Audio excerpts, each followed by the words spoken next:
What is up, YouTube? KM888 here, and welcome back to a Traptrix in-depth deck profile. Today I had my Belgian Nationals, and I was really excited for it.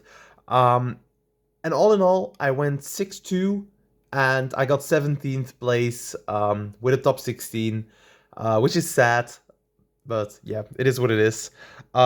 This video, I'm going to do the deck profile a little bit shorter, and then in a couple of days there will probably be a lengthy profile explaining the things, because it is some of the choices I made were kind of weird for Traptrix, I guess. But in general, I really want to show you guys already, do like a quick video so you guys already have it. And then in a couple of days, I'll probably pull up the extended deck profile, because I have some stuff to do at home, and busy days.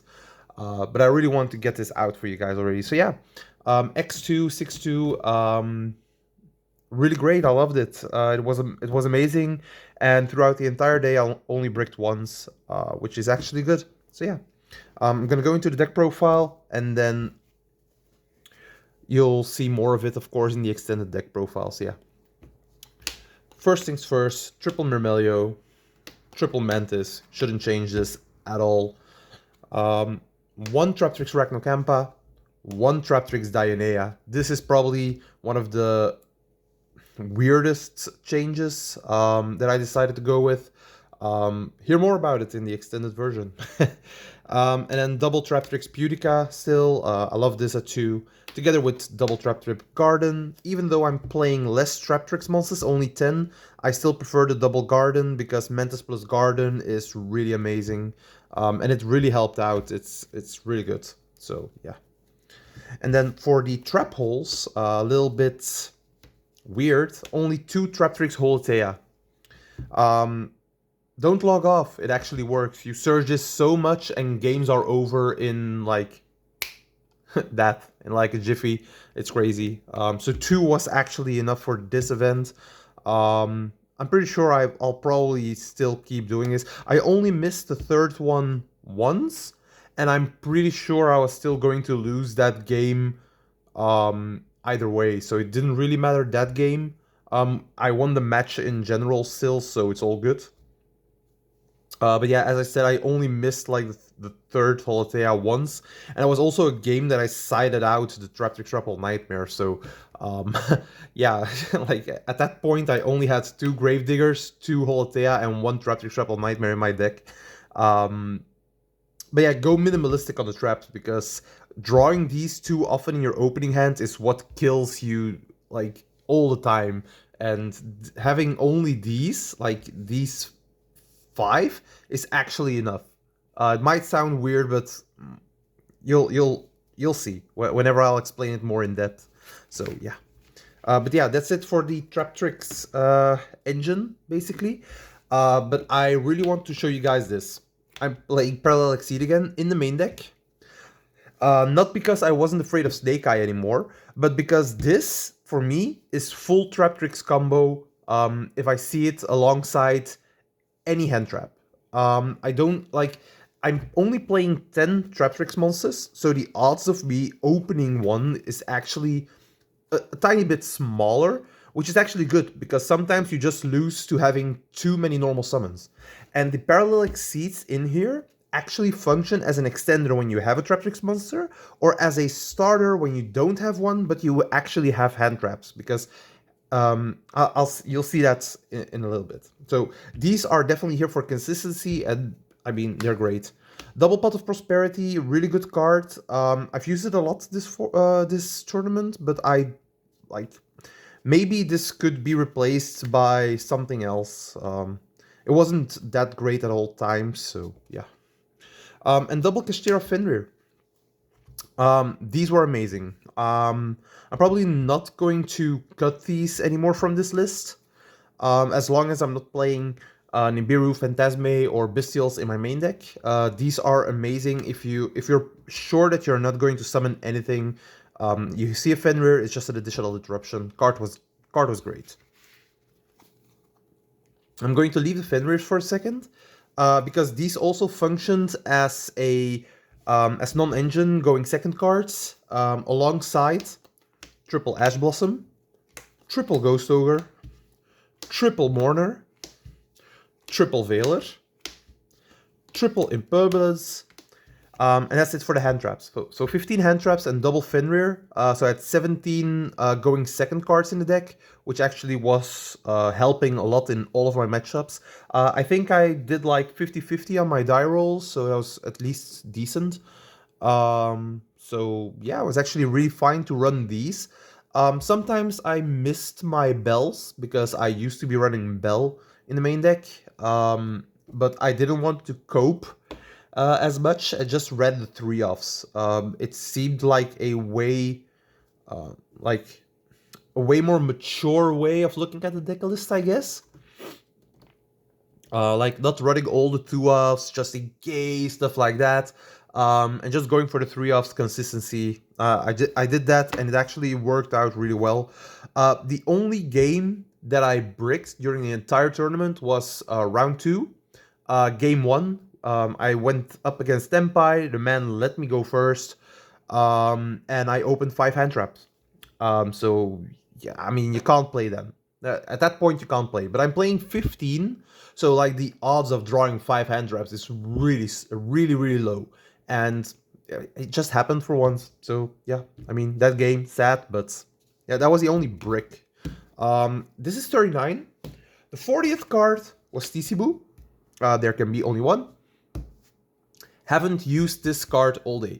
I've only seen it twice during the entire tournament, and it was there face down on my field, and I didn't need to use it. So it was nice to have, but this could have been other cards, like for more consistency maybe. I did have a feeling that I saw my Pot of Prosperity not as much, so maybe this could be a third Prosperity. That could be a thing. This could be your third holiday if you really want to, but I don't think you need it. I didn't miss my, did I miss a second Dionea? Like, all the matches where I could go for the second Dionea, I still won anyway because I had control. And the matches where I couldn't extend anyways and I would lose, like the second Dionea wouldn't win me the game. So the TC Boo, I probably could cut it. But if I do that, it's probably going to be the third Prosperity, or like maybe a head trap, like maybe one more head trap. Why not, right? If you just see it, you see it. If there's a hand trap that's really great against Tempai that I'm not running yet, I might consider that. So yeah. But that was the 40th card. Nice and 40. And I think that the TC Boo was like the only card in the entire deck that I didn't use, so yeah. Yeah, pretty good. Extra deck. Triple Traptrix Sera. Cards, that's nothing to say about it. Still running 3. I needed all 3 during the tournament as well, so it's great. 1 Almirage. I'll keep saying this. This card should be mandatory in any Traptrix builds. If you're running Parallel Exceed, which you also should be. If you have any hand trap, like the Mortar, the Ogre, Ash, Veiler, that's 12 cards that you can normal summon that can go into Salamander Great Almirage, use Parallel Exceed, summon it. The 2 Parallel Exceeds go into Pigwicola, and then Pigwicola switches to Arachnocampa, and you have you have combo. Like you have a starting point, which is all you need sometimes. On top of that, if they Ash or Veiler the Parallel Exceed, you can still use Almirage with the Parallel that you have to go into SP Little Knight and at least have a play. Like, at least have some interruption. So this should be mandatory in any Traptrix list, I feel. Just because if you get it, the card saves you. I think I went into this like 2 or 3 times today. So it definitely worked out, yeah. Masquerena, SP Little Knight, cards are great, nothing to say about this. I've used Masquerena a couple of times, but I didn't make it as much as I thought that I would make it. But I definitely used Little Knight way too much, so yeah. Oedipus, and I went for Access Code Talker as well in this list. I was just thinking, like, if I go Adipus, and then with the Adipus make Access Code Talker, this thing would be 5,300. And then if you use Holotea in Graveyard, summon back the Adipus. If you have another trap engraved, this is 2,800. So these two combined is over 8,000. That would be lethal. And that's basically why I was running the Access Code Talker in general. Also, because I have Almirage and then Masquerena and Little Knight, I had 3 pops like a couple of times. And this is just fine. Like, it's nice to have.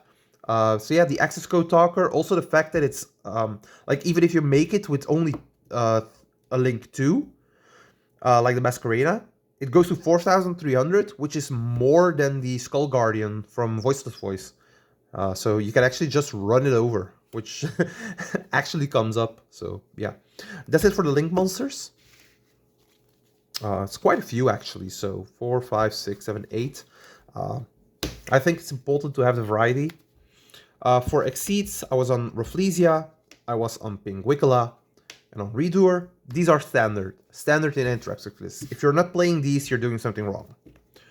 Baguska, definitely a card you need right now. A lot of decks, this will save you in so many matchups. So especially like if you know that they're playing Tempai, you can go Baguska, and if they don't see Droplets or Imperm, they probably don't have an out for this, and then you just win, which is nice. I'll put this one in the middle. And then something that I added back in, which is the Evil Swarm Excitonite. It wasn't in this list for a really long time, but I just thought like I had a spot left and I really needed some removal card. And I was thinking, oh, maybe it comes in handy. And boy, did it come in handy. I've used the card twice, which doesn't sound like a lot, but you have 15 cards in your extra deck, so you're not using these all the time, every time. And the fact that it came up twice to nuke a voiceless board is really nice. Just bait out a ritual, and then you go Excitonite, blow up the board, attack, and you make a Zeus. And that way you're probably not gonna lose, which is what happened a couple of times. So yeah. And then the final card is a Typhon. I've used every card in my extra deck this tournament, which is nice because that's like in the past I probably didn't do that all the time, and this time I've used every card in here. So the extra deck was actually really good for this tournament, and I liked it. So yeah. Side deck, of course. Double Fantastical Dragon Phantasme. I love these. I sided these in specifically for the Snake Eye matchup. Of course, if there's another deck that link summons a lot, like I had one deck against me, like the Sprite Runic build with the Life Twins. This is also a really good card to have at that point because they summon like 3 link monsters sometimes, so you get 4 draws off of this. But these are mostly in here for the Snake Eye matchups, because if you have this alongside your 15 hand traps in the main deck, you also have triple Nibiru, and you have a Bestial Magnamut and a Druid Worm. I side in 7 more hand traps. And then 7 plus the 15 I already have, then I have 22 hand traps to just stop their place, and they can't go anywhere. So I only had to face 1 Snake Eye during the entire tournament, which doesn't seem like a lot, but it's just the luck of the draw, I guess. Like friends of mine that were having the same kind of score that I had, like they had to battle like Snake Eye after Snake Eye, and I had to battle a lot of Voiceless, which was weird because I don't like the Voiceless matchup, and I do like the Snake Eye matchup with this deck. But if you side in these 7, like you have so much to stop their place that the only thing you need is like 1 starter and you're probably going to win, which is actually really good. Now, the thing that I have to say, the Nibirus weren't as great for me during the tournament because I only had to side them in like once during that Snake Eye matchup, and I saw them like one in game 2 and I saw one in game 3, which is nice, but I didn't get to use them. I had this alongside 3 other hand traps, also like with the Phantasme, and it just never came up. I just stopped their plays before they got anywhere, and the Nibs, they were just insurance for me at that point. And sure, that's also really good. Have the Nib as an insurance card is really nice, but it wasn't necessary, and that's also a thing. So I might have to I might cut this later for Cosmic Cyclone again, but yeah, that more of that in the in-depth video. Triple Skullmeister. These cards were amazing. Nothing to say about it. I still love these. They're great. Yeah, and then not to forget the Magnamut and the Druce Worm. Also really good picks to have these in the side deck. I love them. I saw Magnamut twice. I saw Druce Worm like 3 times, I think. One time on its own and then 2 times because I searched it. But yeah, it was really good. The Bestials were awesome. Double Forbidden Droplets. I was citing these over Cosmic Cyclones for an interaction that I'll explain in the other video, of course. But for now, you know when I play Droplets. Cards were amazing. Good versus Tempai, good versus Voiceless. It's even great against Snake Eye going second. Because going second, like, you can stop the Masquerena. Like, even if it's only that, it's good. So, yeah. And then the final cards, Triple Dimensional Barrier. I faced 2 Tempais and I faced 3 Voiceless, so these were great to have in here. Yeah, nothing to say about that, I guess. That was it for the side deck. I hope you guys liked this deck for now. Yeah, nothing more to say about it, I think. 6-2, I loved it. The event was great, and you can hear it on my voice. I'm already losing it a little bit. But yeah, definitely look out for the in-depth video, and if you have any questions for me to answer, post them below and I will definitely get in there. I read your comments and I definitely want to answer. So yeah, see ya.